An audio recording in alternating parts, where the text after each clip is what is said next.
I think we can all agree that we don't want to live a life in regret. One mistake a lot of people do, which they regret later on in their life, is that they didn't listen to their body. And the reason that they didn't listen to their body is because they got numb to what their body is telling them. So let's get into the harsh truth of life. We don't live forever, and we are going to pay with our health for the things that we put ourselves into in our 20s, 30s, even early 40s, and then we pay with it in our 50s, 60s, 70s and up.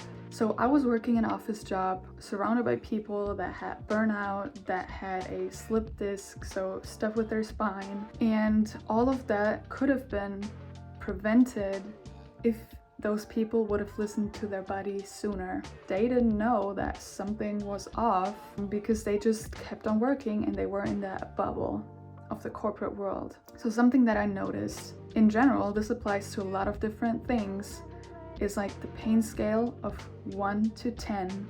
And a lot of us, we carry things. This can be like childhood trauma. This can be, you know, being stuck in a toxic relationship, trauma, or things that might trigger us. And so we always carry pain inside of us that is on a scale of 4. And because we're so used to that pain, this is our normal state. And in order to get away from that, or to get rid of that pain, we need to go up on the pain scale at the level of 8 for a couple of years. I don't know, this can differ depending on your kind of trauma or whatever kind of problem you carry within yourself. But what is important is that after those 8 years, after those 4 years, whatever amount of time that you need, you will go down to like between like 0 and 1, let's say that, for the rest of your life, instead of always carrying the 4 and always asking yourself, what is that thing that's missing in my life? What is that happiness? How can I be happy within myself? And on this journey, what I noticed for myself, especially meeting very spiritual people, I noticed how centered they are, how in tune they are with their body and mind, and they know what's good for them and they know what's not good for them. They know how to communicate boundaries at work, within like friends, and that is what is helping them. One thing that you can gain more self and body awareness is guided meditations. You can find them on YouTube, Spotify, podcasts, and you can do this 3 minutes right before you go to bed or right after you get up. That's like the best times to do it. There's also no excuse. You can't say that you cannot do it and you don't have time 3 minutes a day, because everyone has the time and it's gonna be worth it and pay off later on in your life, trust me. Another thing is doing yoga.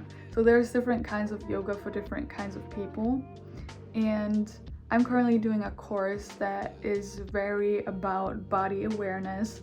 We're doing a lot of chakras, different kind of exercises for the body and for your mental health too. And you can practice chakras like by looking up certain things, reading books.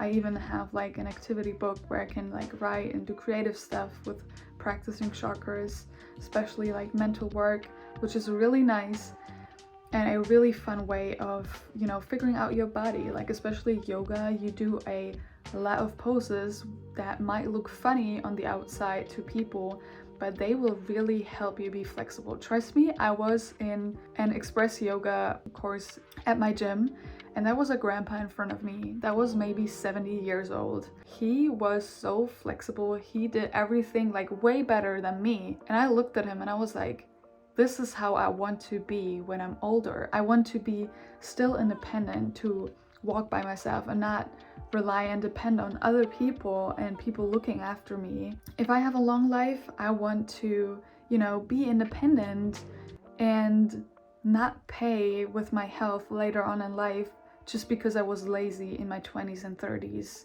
and 40s. And that is something that we need to face, because a lot of times we try not to think about certain stuff like that. Like we don't want to think about getting old or aging or how we're going to look after ourselves, you know, financially. There's so many things that we try to not think about, but I think it's really important to start soon enough so we don't live a life in regret. Because again, who wants to live in regret? Because once we feel a certain way, we're like, oh damn, I should have eaten healthier, I should have worked out more, I should have. And that's how a lot of people live, right? Like even people that gossip around, that are jealous about other people, like this is not going to get you any places, anywhere you want to go. And if people talk bad behind your back, those are the people that you don't want to be friends with and surrounded by, because that's just gonna hurt you mentally, which will then also cause you to feel pain physically. Because we're always, if our health, physical and mental health, is like two trains being attached to each other. So if one train gets off track, the other one can't continue being in track. Sooner or later, it will be off track too. That's why it's so important to prioritize our mental and physical health enough that we can set boundaries, we can say no to people because we know this is not going to make us feel any good physically or mentally. And that will also help us at work to communicate those boundaries and not be scared of them. And if they fire you, that is just another sign that their values are not aligned to your values. And that is the thing for me, that I'm like, if you, boss, don't see that I'm not productive, if I work too many hours, if my job is too stressful because you don't want to hire a second person, and then I end up being burned out, and there's no one that can help that new person get into my job. You know what I'm saying? Like, it doesn't benefit the company and it doesn't benefit you. So you might as well figure out who you are, what you want out of life. And sometimes we want things for ourselves that aren't even good for our body. And practicing what I said, doing meditation, doing yoga, practicing your chakras, those kind of things will literally help you understand your body, understand your mind and what you want in life, and just to practice what is good for your body inside and out. And that will also help you to prioritize healthy food instead of getting like cheap fast food that might taste better in that moment, but it's gonna make you tired. And that's what I recently helped me, like doing certain kinds of food bowls and stuff with like a lot of different kinds of vegetables. I noticed how I have more energy now, and I always wanted to have more energy. I was thinking, what is the problem? And the problem was the food, not eating the food with the right nutrition. And that will, like eating the right food will also help you be more fit once you get older.